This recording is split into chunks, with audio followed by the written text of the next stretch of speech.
Hey everyone, today I'm going to show you how to disable caps lock notifications in Windows 11. Without any further ado, let's get started. First, you'll want to turn on your computer and wait for Windows 11 to fully load. Make sure everything is up and running before proceeding with the next steps, as this ensures all system settings are properly accessible. Once your PC is ready, navigate to your Windows Start menu located in your taskbar at the bottom of your screen. Go ahead and click on it to open the Start menu.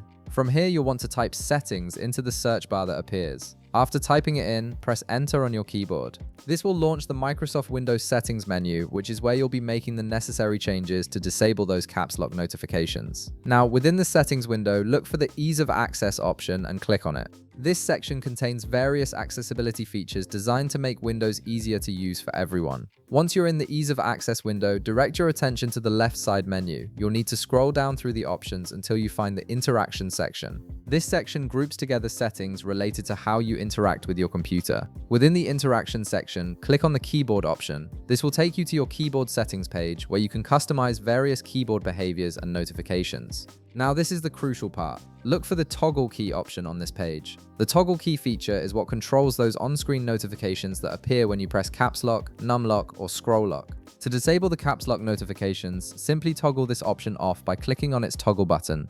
Once you've done this, the button should switch to the off position and you won't see those caps lock notifications popping up anymore on your screen. And that's it. You've successfully disabled caps lock notifications in Windows 11, giving you a cleaner, less interrupted computing experience. If this video helped you out, be sure to leave a like, subscribe, and I'll see you in the next one.